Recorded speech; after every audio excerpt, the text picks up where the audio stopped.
Hi. Oh, there's a microphone. That's great. It sounds different. Hi, everyone. My name's Mary D'Elia, and I'm from the Albany YMCA. And together with the Albany Library, as you know, we've been doing these wonderful Brown Bag Speakers Forums for about 10 years now. And we're really happy to be continuing and especially give you a distraction this week. I'm really happy to see all of you. Thank you for coming. You could be under the covers or actually, as I was driving up here, I don't know if any of you noticed the Hillary headquarters, like there are people like pouring out the door. So anyway, thank you for coming. Thank you for coming and being here this afternoon. Before I introduce today's speaker, I want to tell you what's coming next month. I don't know if some of you know Joel Ben-Izzy. He's a local storyteller, and he's actually a good friend, and he's been here before and speaking about one of his prior books, but he has a new book out called, of all things, Dreidels on the Brain. And he's going to be speaking on Monday, December 12th, before Hanukkah. It's a book. I actually saw him speak at Mrs. Dalloway's. He's a wonderful presenter, and a fabulous storyteller. Has a great thread about weaving his life story into various other myths and stories, biblical and so forth. But this one is particularly poignant. It's about his childhood growing up in the suburbs of Los Angeles, as he likes to say.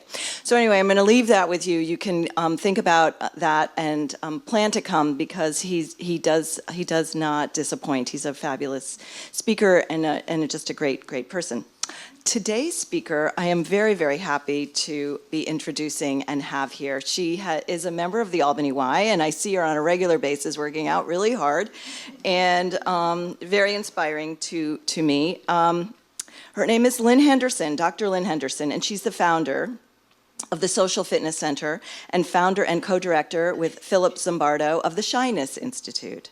Dr. Henderson was a visiting scholar in the psychology department at Stanford University for 13 years, a lecturer for 5 years, and a faculty member in continuing studies.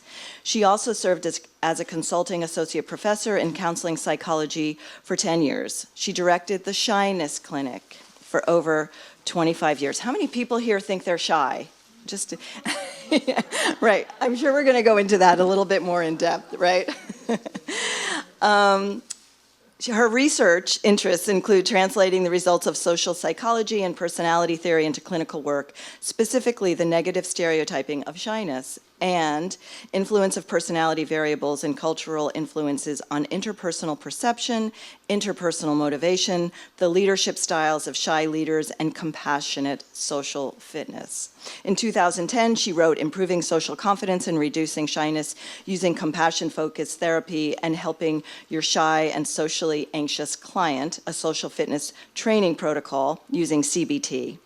Dr. Henderson is trained in mindfulness-based stress reduction and teaches classes in mindful self-compassion. She also works in private practice with clients dealing with various personal and interpersonal issues. She's the director of social fitness training for courageous leadership, where she is translating the social fitness model into structured exercises that facilitate skillful, courageous conversation in business. Please welcome Dr. Lynne Henderson.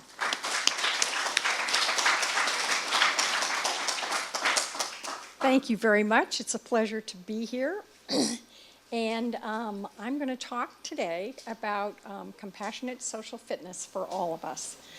In the early 90s, oh, yes. Is that better? In the early 90s, I was doing 8-week shyness groups at Stanford University. And one of the fellows in the group was struggling with shyness, but there was this girl he'd met in his class that he was very attracted to, and he wanted to ask her out. And so the group really supported him and encouraged him, and he did manage to ask her out. But then, of course, he came to group next week and said, oh my God, now I have to talk to her on the date. What am I going to do now? So we were talking about things that they might discuss and that sort of thing. And one of the other group members said, well, why don't you just tell her you're shy? He said, oh my God, tell her tell her I'm shy. She'll never go out with me. She'll be sorry she ever said yes. He said, well, I mean, you could try it. And so he did actually tell her that he was shy on the date, and she said, oh my gosh, I am so relieved, so am I. And they had a wonderful time, and as a matter of fact, they did become an item. I don't know how long that lasted, but he was very happy during the rest of the group. So it's important to remember that only 2.5% of the population say they have never been shy. It's a universal human emotion. And it sometimes becomes more extreme and problematic due to life circumstances and life events. So in this talk, I'm going to lead you through my experience of working with shyness when it's problematic and translating some of the results of personality theory and social psychology into methods that help people reach their social goals. So shyness is universal, I've told you that. As I was working with shyness and coming to understand it better, I realized how much shyness was pathologized in our culture, but that didn't happen till the 60s. Before that, shyness was just an ordinary personality trait. And this had something to do with drug companies wanting to sell drugs for what they called social anxiety disorder. So a lot of my work was about depathologizing shyness and developing the model I call social fitness, because it's a health maintenance model. You can't work out and be physically fit, or you can't not work out and be physically fit, and you can't not work out and be socially fit. And in particular, what we worked on was challenging blame and shame. Because when you feel fearful before a social interaction and you go into it, you discover that you can think of something to say, and your fear level naturally goes down. Besides which, we can perform fine even if we're nervous. But afterward, people could ruminate for a long time and be very hard on themselves about, and experience shame, which is the most powerful emotion in shyness. And then I added compassion, and then also realized that I needed to add fears of compassion, because sometimes people are afraid of being compassionate toward the self. And then at the very end, I'll touch on my vision for the future. So we define extreme or chronic shyness as a fear of negative evaluation that is sufficient to inhibit participation in desired activities, or that significantly interferes with the pursuit of personal and professional goals. Extremely shy individuals have a phobic avoidance of social situations and marked inhibition when they're in these situations. Some people, though, didn't report feeling much distress, but they just failed to participate. For example, rarely initiating conversations, failing to discuss their own interests, or feeling unable to respond directly to others. So the experience of shyness we call being in a sad fix. There's a lot of self-blame and shame. There's a lot of avoidance and distress. There's a fear of negative evaluation and a sense of, I must do this, but I can't. So that really painful conflict you can get into when you're really ambivalent about, do I go to this party or not? Do I give this talk or not? And a fear not only of failure, but also of success. Because when you're successful, well, then you're going to be invited to more parties. You're going to be invited to give more talks. You're going to be given more responsibility at work. And a tendency to self-sabotage through avoidance. So what is social fitness? It's a concept that I invented to counteract the idea of shyness as a disease or mental disorder. As I said, only 2.5% of the population say they have never felt shy. It's only a problem when we don't do what we want to. If you are at work and need to give a talk, can you get a coach and prepare for it? So hence the notion of social fitness. And social fitness, like physical fitness, is a state of physiological, behavioral, emotional, and mental conditioning that implies adaptive functioning and a sense of well-being. It addresses our needs for emotional connection as well as agency. So it helps us interact with each other, and it also helps us achieve our personal and professional goals when we really want to go after something. It implies satisfying interpersonal relationships, adequate emotion regulation, and an adaptive cognitive style. And it implies the proactive pursuit of personal and professional goals. It involves frequent social exercises. But there are many situations for practice and many kinds of behaviors that are considered adaptive. And daily workouts are the most important thing if you're wanting to get through and past your shyness. And just as golf, tennis, hiking, and jogging are a means to stay physically fit, people join groups and communities, maintain close relationships, meet new people, cultivate friendships, and develop intimacy with a partner to stay socially fit. And some people are introverted, and that's different than shyness. Introversion often means you just need one or two close friends, and you're happy. But you can do the things you need to do. With shyness, the concern about negative evaluation, if it's extreme, makes you avoid things that otherwise you'd really enjoy. And that's why social fitness can become so important. Adaptive thinking patterns and emotion regulation are important components of social fitness, and shy individuals reverse the self-enhancement bias in social situations. Has anybody ever heard of the self-enhancement bias? It was research done at Stanford years ago, but what we found was that white males in Western Europe and the US were trained to use the self-enhancement bias. So if anything goes well, you take credit. If anything goes poorly, you externalize it. And when you're successful, you assign success to stable, global, and controllable factors. Now, what women learned to do was to reverse the self-enhancement bias, and that's also what people who are very shy do. So if anything goes wrong, you take credit for it. If anything goes well, you give credit to other people. So you can see some of the problems that could develop this way, both for the externalizers and the internalizers.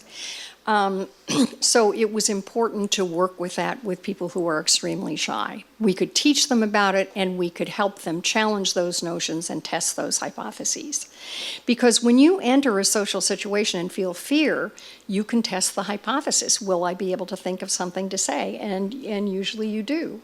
But when you leave a social situation, you can ruminate for hours about how you could have done things differently, said things differently, and this rumination is actually very painful and destroys motivation. And when you blame yourself, you experience shame. So shame and anger really turned out to be the killer emotions in extreme shyness. Because when we're fearful, other people look dangerous, but we can test that hypothesis. When we feel ashamed, other people appear contemptuous. When we feel vulnerable, other people can appear powerful and potentially threatening. So automatic thoughts can be about others as well as the self, and related to anger as well as fear and shame. And the difficulty is that the negative emotion and the negative thoughts affect each other in sort of an escalating reciprocal pattern. So given that we were discovering this in the clinic, these automatic thoughts about other people, I was doing research with a fellow at Stanford whose name was Len Horowitz, and he came in and did a group at the clinic with me, and we listened to the things that our shy clients were saying about other people, and they were automatic thoughts too, but different than the ones that they had about themselves. I won't be able to think of anything to say as a good example of one I could have about myself. But the ones they could have about others would be, people will be rejecting and hurtful if I let them close to me. They don't relate to my problems. I must not let people know too much about me because they'll misuse the information. People are more powerful than I am and will take advantage of me. And if people see my discomfort, they'll feel contempt for me, or people will make fun of me and ridicule me. And so what we saw was then these three vicious cycles. You'd feel scared before you went into a social situation. You could have negative predictions about it. And And often you can test those, but then when you leave the situation, you can feel shame and you can blame yourself for anything that goes wrong. And that encourages you to avoid the next situation. If you spin around in that vicious cycle for a while, you can also remember the things that people didn't do to help you out. So you can be angered that people weren't more thoughtful or didn't draw you out more and that kind of thing. And so resentment and anger were part of that vicious cycle. And the problem is that when you cycle around in these vicious cycles for a while, you're not only alienated from ourselves through the shame state, but we can feel alienated from others who could be potentially a source of comfort and support. So the next time we go into a situation, we can feel even more vulnerable and less confident that social interaction can be rewarding. So one of the things we found that when people were extremely shy, they could kind of cycle back and forth between these states, and they did tend to ruminate after social situations, worry for long periods of time. So that's one of the reasons why we have them make 2 telephone calls a week to each other, to be able to share some of this, because when you can hear that everybody's doing the same thing you are, it's a bit of a relief. And they could also help each other challenge these negative automatic thoughts. It's often easier to try to change other people's negative thoughts than our own. And often we can say, and you can even ask yourself if you're feeling really shy, what would you say to a good friend who was feeling this way? And you can often respond then with a more adaptive or rational or supportive response. So what we were going for were these 3 acceptance cycles, where you face and accept your fear, you act through your emotion, you accept yourself and support yourself. You face your fear, accept your fear, act through emotion, so you're really accepting your experience. Then afterward, you accept yourself and support yourself. And it helps you then continue to go into new situations. And then also you practice accepting others and supporting others and forgiving others if in fact they've hurt your feelings inadvertently. So we accept our fear, we accept ourselves and others with all our imperfections, extending to both ourselves and others acceptance and forgiveness and a willingness to continue to engage in conversation until we understand each other better and can help each other be the best that we can be. So social fitness training at the Shyness Clinic was actually 26 weekly 2-hour cognitive behavioral group sessions with daily workouts and exposures, which are simply role plays of situations that people are scared of, and where they often worked specifically to challenge their negative thoughts and their negative attributions after social situations when they think, oh, I failed or I haven't done well enough. Those are particularly important to challenge, and then they come up with more supportive things that they can say to themselves. In the second 13 weeks, we did social skills training. One of the most fascinating things about working with shyness to me is people would come in and everybody would tell me, you know, I'm going to be the worst in the group. I really don't have social skills. You're really going to have to work hard with me. And I'd say, okay. The problem is they all told me the same thing. So I finally started to tell them that you all tell me the same thing. Because the interesting thing about it is as soon as they were in somebody else's role play, they were concerned about somebody else's well-being and they were very caring of each other, they forgot to be nervous because they weren't feeling on the spot, and they turned out to be tremendously socially skilled. So we were already doing communication training at this point, which it became apparent to me that they didn't really need, except that what that turned out to be is that often when we're very shy, we're also scared of intimacy as well as new situations. So self-disclosure, expressing your feelings, self-assertion, handling criticism, those can all be challenging. And so as we did the communication training, they'd often find that they already had the skills. They weren't really new to them, but they would practice them in pairs.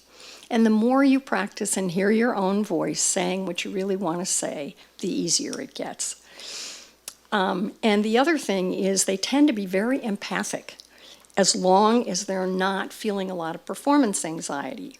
So we also help them work with that and be more aware of their own empathy, and then learn to shift the attention to the other person when they were feeling anxious and what they found interesting about them.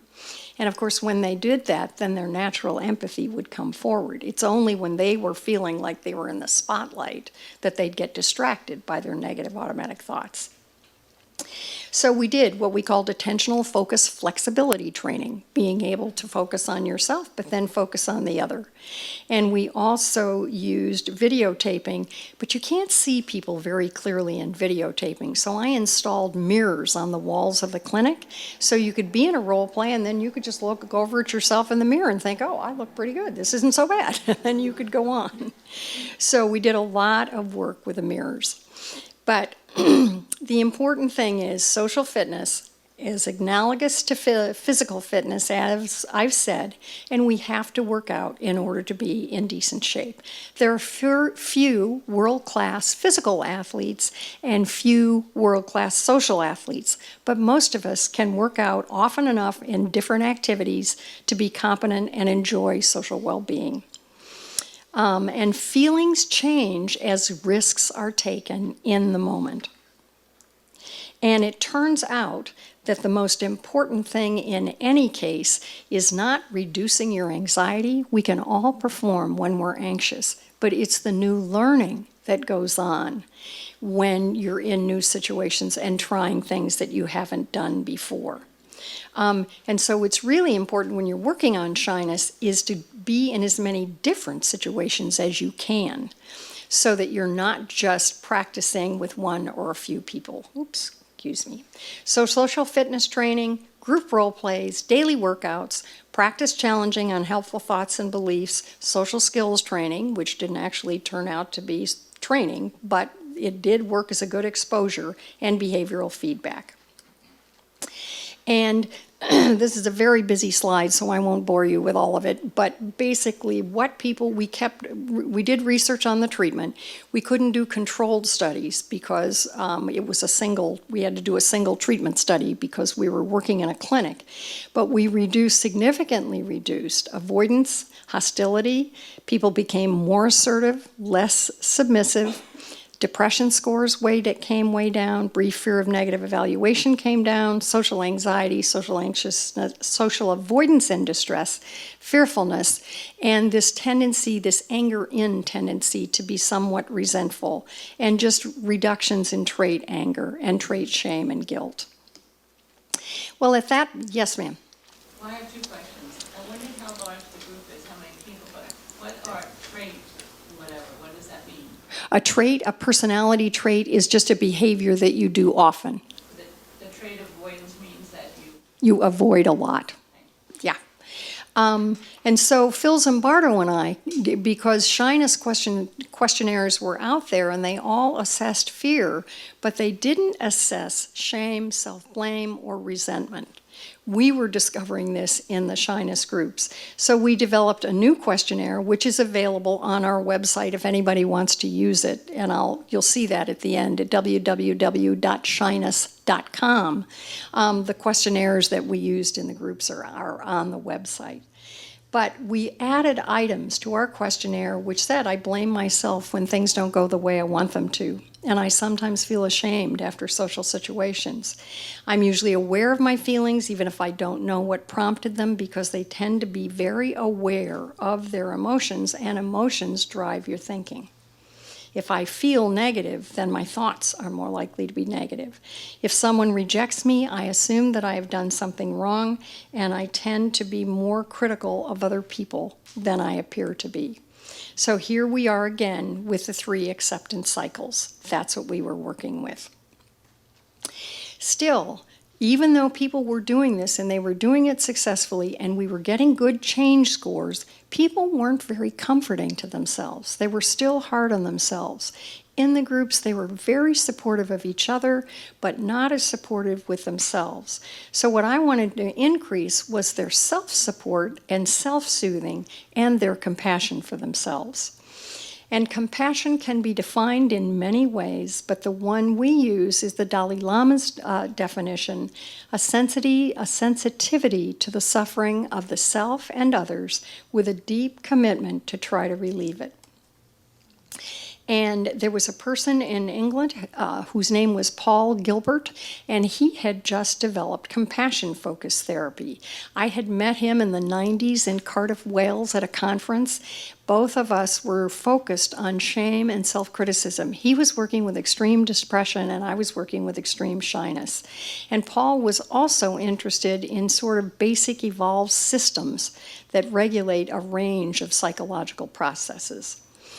But what he found with severe depression is that people who have few memories or experiences of feeling lovable or soothed may struggle to feel safe and reassured by alternate thoughts.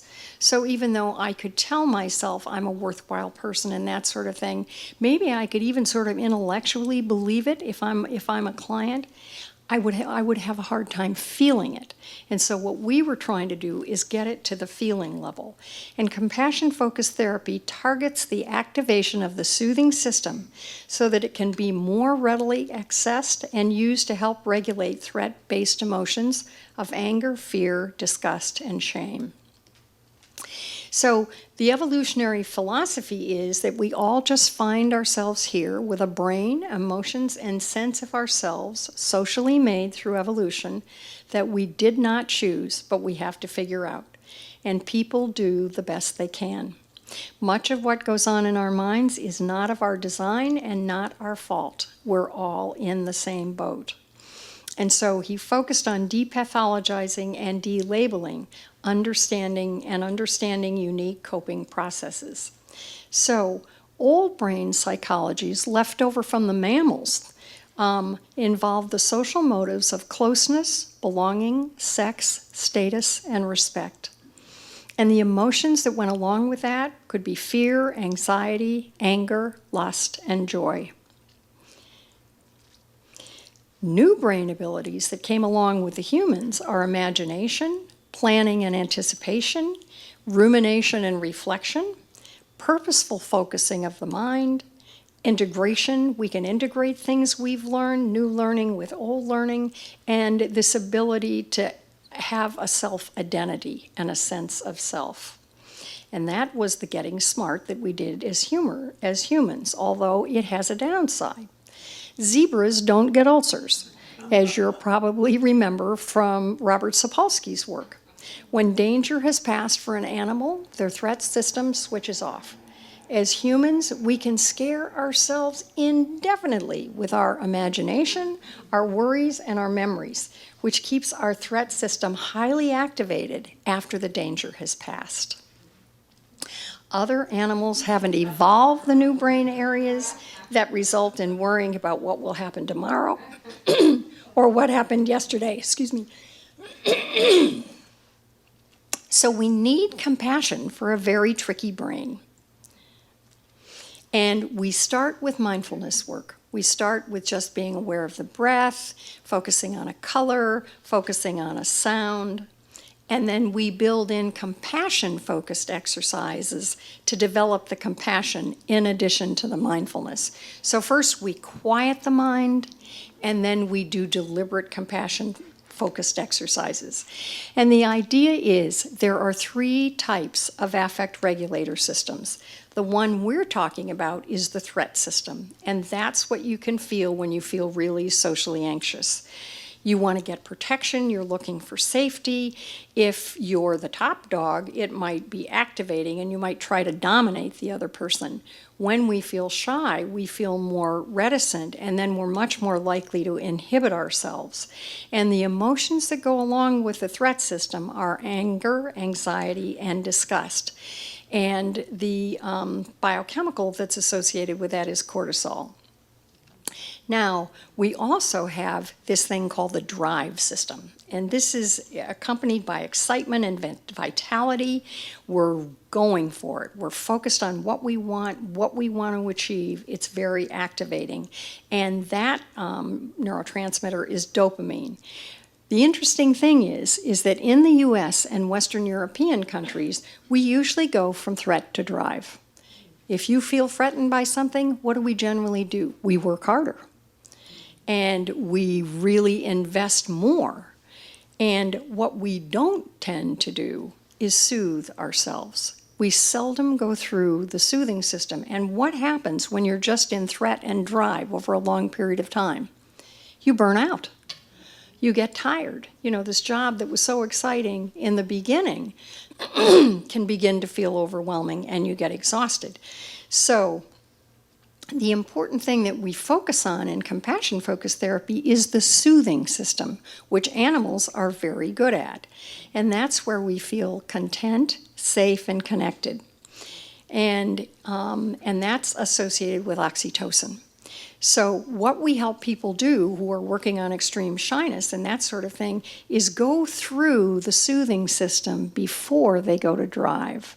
So say you're threatened about something and you're really scared of this party or this date or whatever, and you talk to a friend about it beforehand and you get some comfort.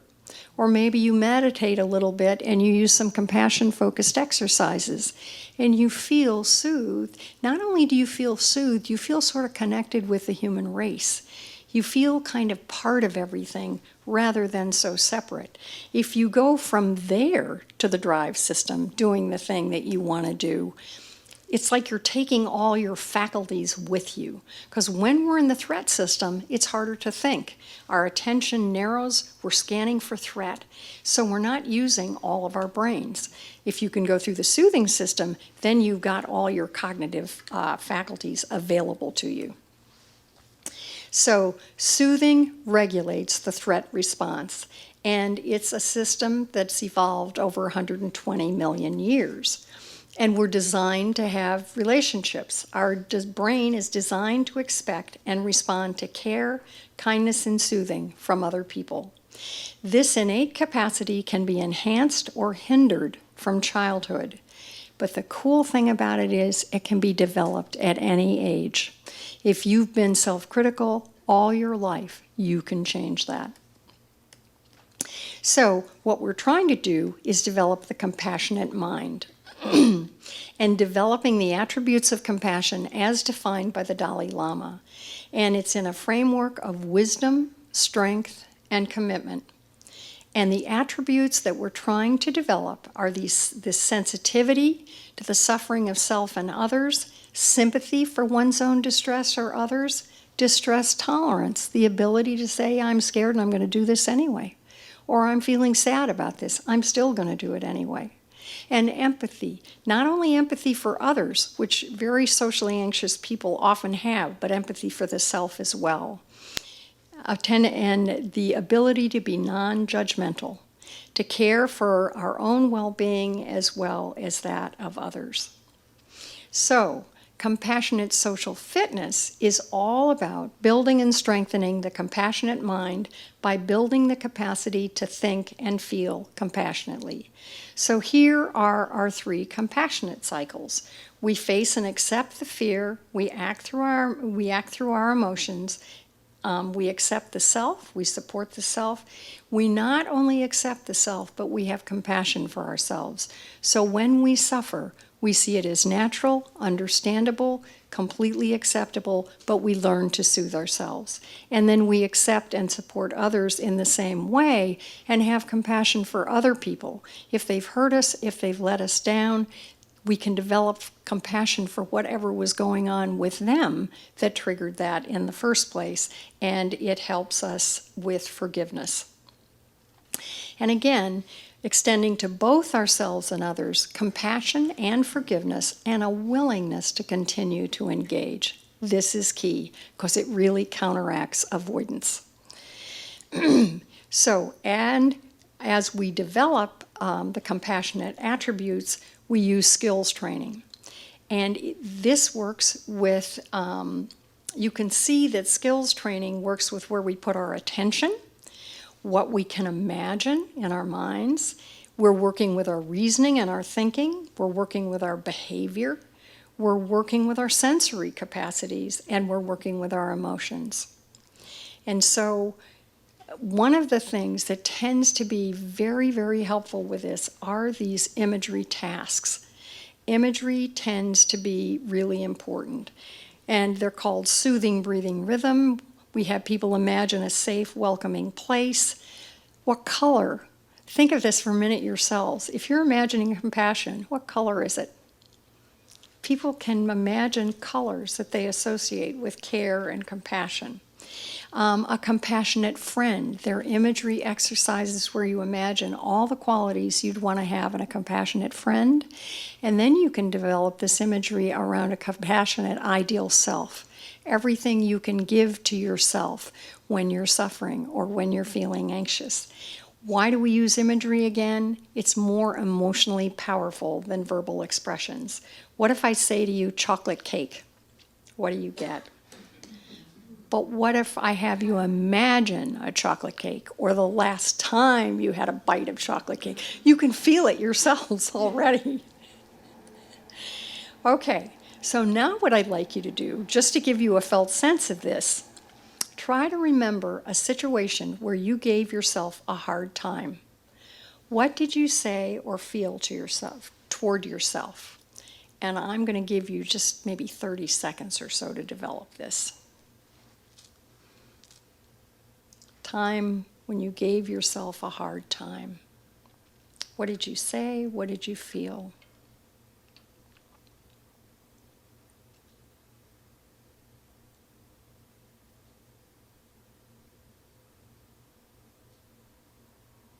Everybody sort of got it? Okay. Now, imagine that you're in one chair and your compassionate friend is in the other chair and you're talking to each other. So imagine being comforted by a compassionate friend who is sympathetic, wise, caring, non-judgmental, and can really tolerate your distress, isn't put off by it, isn't frightened of it. Can you get a little bit of the feeling of what that might be like? And it's one of the things we do in therapy a lot. It's just called chair work. And we can do it in groups and we can do it individually where we have people have their compassionate self talk to the real self and then have the compassionate self talk to the self-critic. Saying things like, I understand that you just want to protect me. Unfortunately, it doesn't work that well for me. When you do it, I get more scared. I don't get less scared. And so you have them practice talking to themselves in a supportive, compassionate self. It doesn't mean that the compassionate, ideal self doesn't expect you to do what you need to do. It's just you do it with a different feeling. So, and it's called compassionate courage. Because if you're taking a 5-year-old to school, you're not going to let him miss school if he's socially anxious. But maybe you're going to go with him. And you're going to leave him at the door, but you're going to leave him with really supportive, caring words. And you're going to be there, and you're going to let him know you're going to be there when he gets out. That's what a good mother does, and that's often what the self-compassion work is about. However, it's important to note that many of our clients, and actually many people in general, are afraid of self-compassion. It can be threatening, and clients can be afraid of compassion not only toward the self, but also from others and for others. And you may have had the experience yourself. If you're really hurting about somebody and then somebody's very kind and compassionate toward you, have you ever had that experience of, no, I don't need it. I don't need it, I'm fine. I mean, so people can be afraid of compassion. And some of the negative beliefs about the nature of compassion, people can see it as a weakness. Negative beliefs about the value, it's not useful when times are tough. And it is true that you have to practice self-compassion, I think, for it to be useful when times are tough. But people also have negative beliefs about the ability to develop compassion. I'd like to develop it, but I can't. And so we do lots of chair exercises. The protective self talks to the trusting, hopeful self. The self-critical self talks to the compassionate, self-correcting self. And the critical self talks to the empathic self, the self that can be empathic to their own distress as well as others. So compassion is not getting rid of painful feelings, but engaging with them and experiencing them while feeling compassion for ourselves and others. So you still do the homework, you still go to the party that you're scared of going to, you still ask for the date, but it's becoming mindful, compassionate toward the self and self-soothing, and then being able to choose our behavior. So what we're building a capacity for is regulating feelings of threat, exploring and engaging with threat, empathizing with the self and others, addressing shame, and developing this ongoing pro-social motivation. I'll just go over this one briefly. We did have a group of researchers in Norway actually using my book. They, and the treatment that I do, they did find that they had 6 people, 3 of them got very much better, 2 of them, it was very effective for 3, probably effective for 1, and more questionably effective for 2. And the authors concluded that it was promising. I think one of the reasons that it may have been more questionably effective for a couple of people is we didn't address shame enough in the book. I work on it a lot in the groups. But because if you leave a social situation and you feel badly about yourself, it really does encourage you to avoid.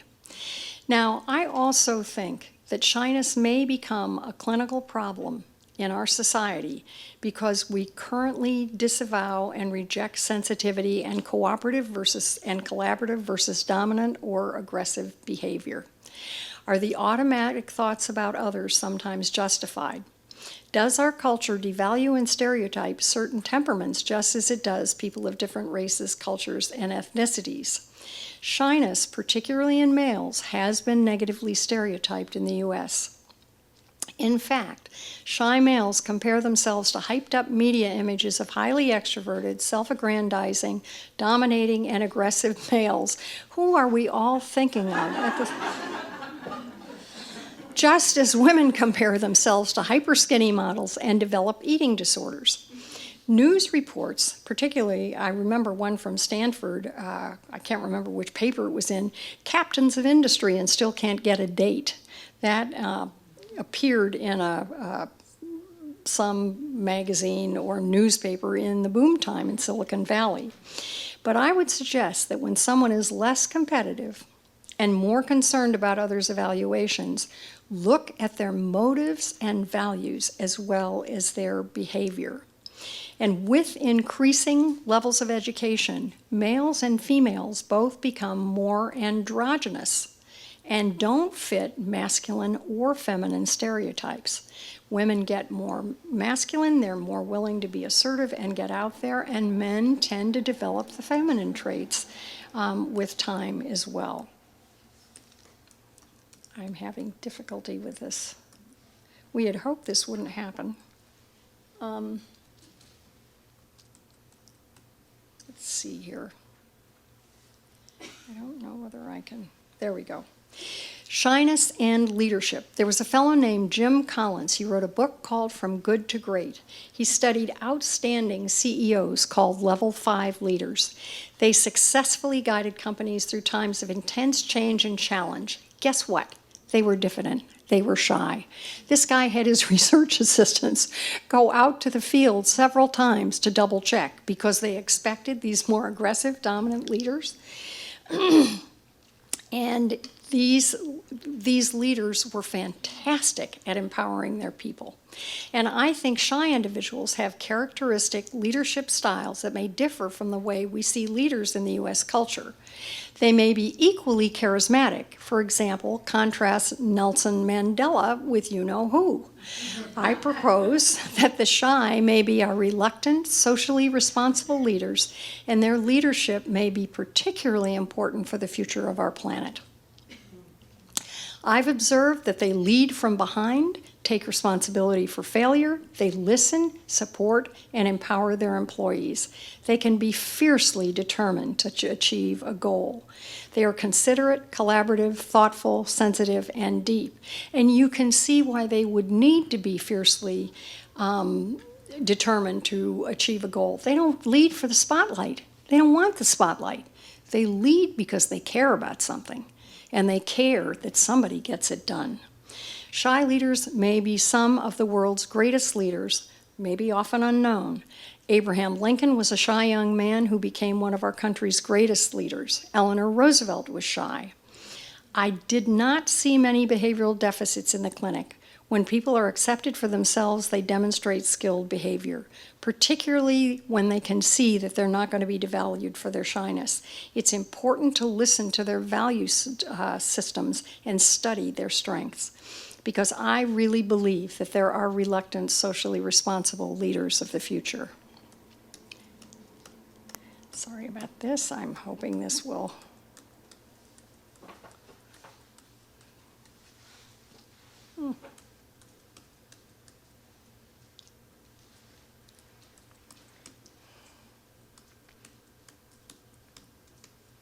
Got any idea? Oopsie, that's not going to do it. Let's see if this does it.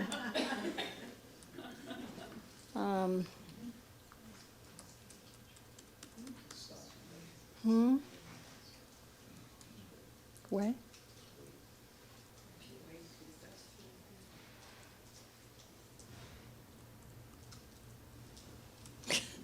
I bring my tech support for exactly this reason.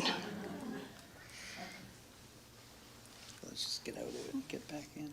Get out of it and back. That's not so easy. I don't know what the problem is. Oh, there we go. Something happened. Okay, that's good. What? You're, All right. Just want to go back to the presentation. Yeah. yeah, exactly. So And presenter view. let's hope. Let's hope, you guys. Yeah? Yeah. Okay. So I was interested enough in this that I did an interview study of outstanding shy leaders, and these were people who were already known to be leaders in their field. They were nominated by people. And I transcribed the interviews, and then they were coded by a research team to determine what kind of interpersonal traits they had, what kind of interpersonal motives, their personality styles, their prototypic leadership styles, and leadership themes in the interviews. And what we found was, again, they tend to lead from behind, let others take the spotlight. They're keen observers of people. They listen carefully and are empathic. They're motivated, persevering, strategic, and genuine. They appear passionate about their values and their work, or they wouldn't be doing it. They over-prepare for public speaking tasks or get coaches. They push past their shyness to get the job done. They appear androgynous with both masculine and feminine traits, and they're collaborative. What I imagine is a shy revolution. Many clinicians see shyness as a disease, a belief encouraged by drug companies. I see a culture in trouble. We need to focus on and nurture the strengths of those who are shy, starting in childhood, in schools and families. We need to focus on their strengths in therapy. Must boys just be boys? It is time to redefine manhood in the U.S. culture. We reduce playground bullying. It is now time to stop exploiting good citizenship and communal values and support the strengths of many different temperaments in our society. If negatively stereotyping shyness is a problem here, you can make a difference, and shy young people may need your help. America is now known as one of the biggest bullies on the block. Philip Zimbardo and Stanley Milgram's research and research on terrorism and torture show us that everyone is vulnerable. Any of us can be made shy and afraid in a heartbeat. Just have people that care about you, that you count on, suddenly turn their backs on you. It can happen immediately. Is that the legacy we want to leave behind? My midnight fear is of intolerance, my own and that of others. We have a lot to lose if all voices are not heard, and we cannot afford to lose their participation in our democracy. We need progress and growth, not through the mindset of the dominant and commanding, but rather through the mindset of the shy, through listening, empowering, and collaborating. If any of you in the audience questions your leadership ability because you are shy, trust me, we need you. The rest of us need to make sure that everyone participates, particularly those who talk less. The responsibility is ours. We can cooperate as well as compete. A quiet revolution may be in process. I hope so. Thank you.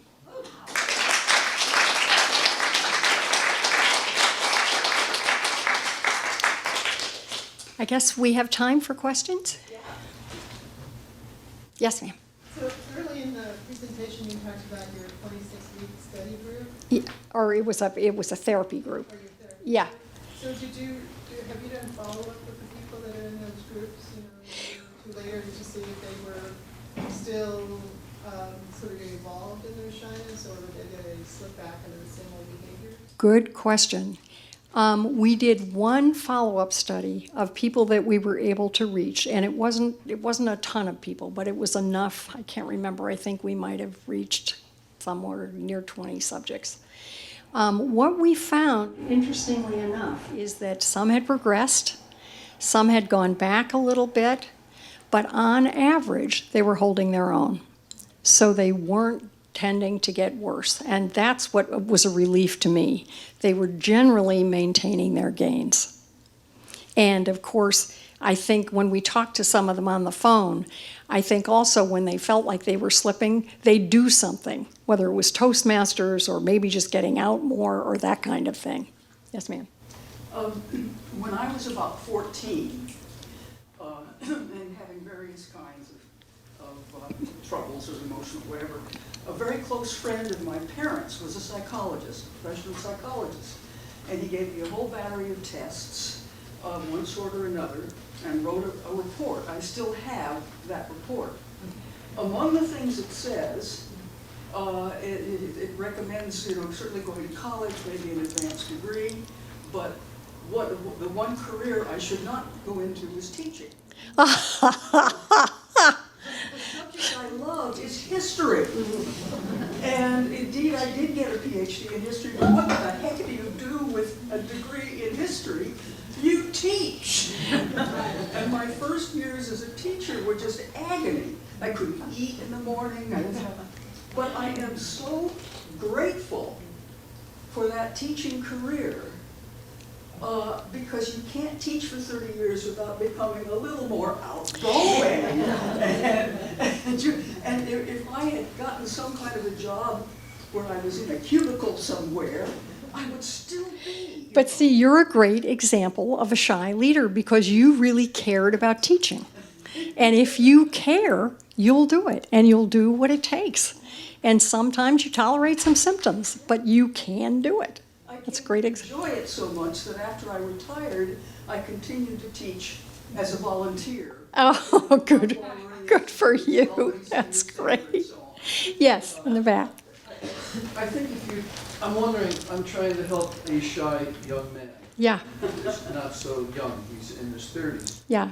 Now, it'd be great if he went to therapy and maybe it'd be great if he was in a group such as Compassion Focus, wonderful, but Yeah. I'm thinking for those who don't join, there's a possible short circuit, if people could tolerate it, public speaking groups. Where Absolutely. Even if they don't go up to the front of the room. Absolutely. But they sit there. Would that? Yeah, and we would sometimes send people to the group, I can't remember what it was called, public speaking something in San Francisco, deliberately if they really wanted to focus on public speaking. But another thing you can do, have him give the talk to you.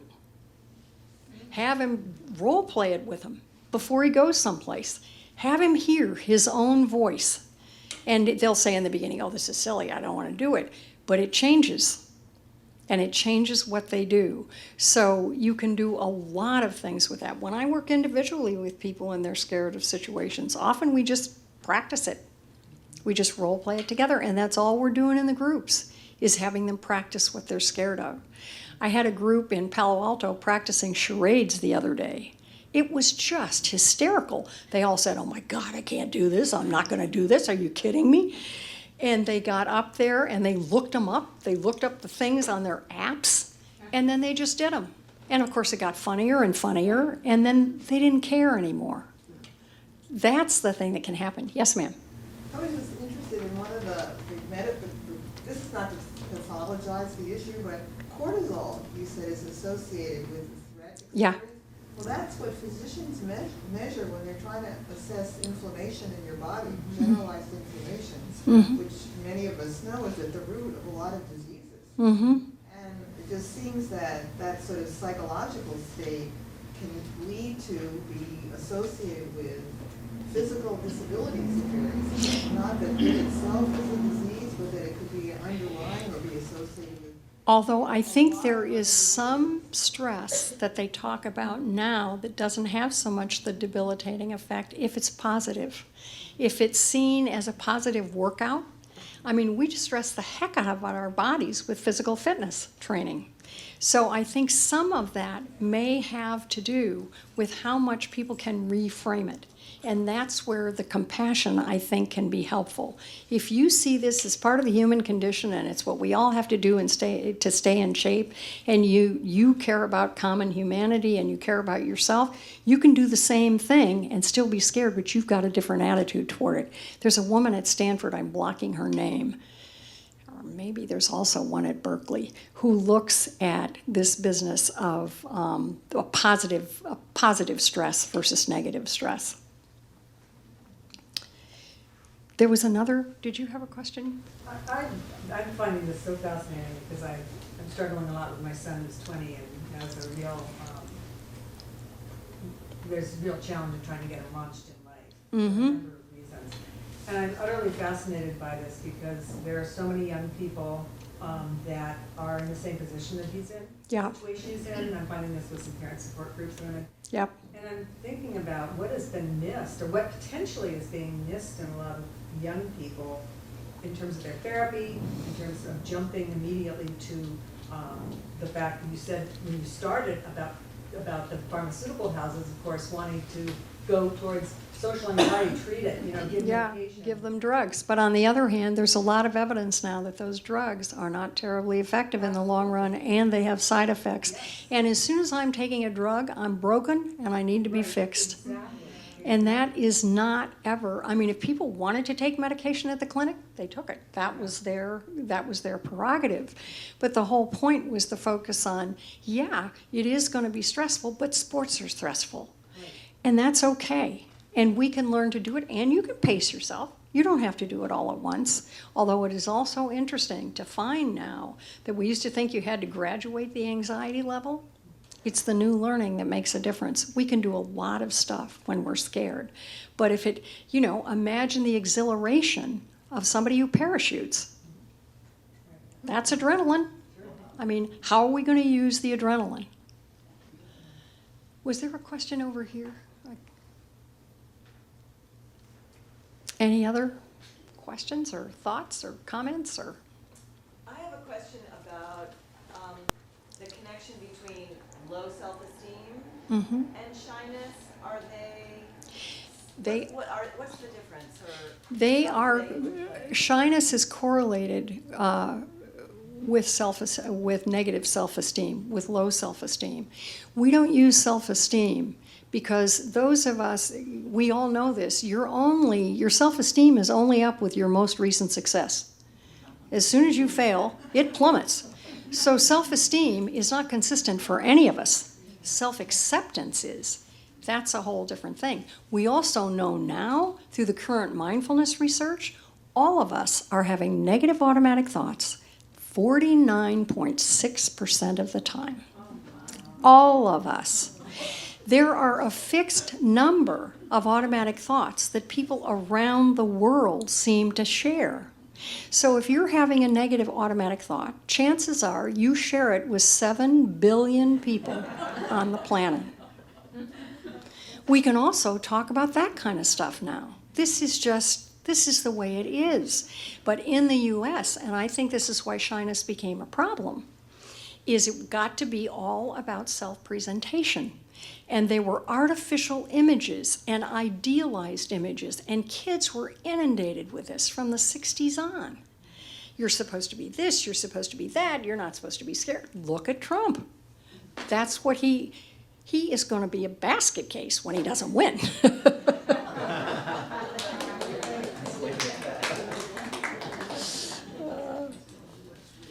Anything else? Yes, ma'am. We have a friend whose husband had a tragic accident, and she blames herself and everything. It's really hard to talk to her because she just can't think of anything positive about herself. We're really worried about her, and it's hard to get through to people. And I'm wondering, That's a really, really good point. And often what's happening there is if we can blame ourselves, we still feel like we've got some control. If I blame myself, I could have done it differently. If I just have to grieve, then I have to feel how helpless I actually am, and human beings are. So a lot of it with that is getting through the thoughts, which are protecting from the emotions. So as soon as the person can get into the actual grief and away from the thoughts, because feelings pass. You couldn't hold on to a feeling. They come and go. Plus, doesn't the grieving, like, it keeps going back and forth, you kind of go in a circle, so it's not always just done, and people think it should be done with the grieving when there's been a tragedy or a death. I mean, people get through it, right, and they ride through it, just as you say. But that was one of the most fascinating things to me when I first did grief work at a Center for Death and Dying, is that you can't even make grief last forever. If you experience it and share it, you can feel it come and go. Might be about all we have time for. thank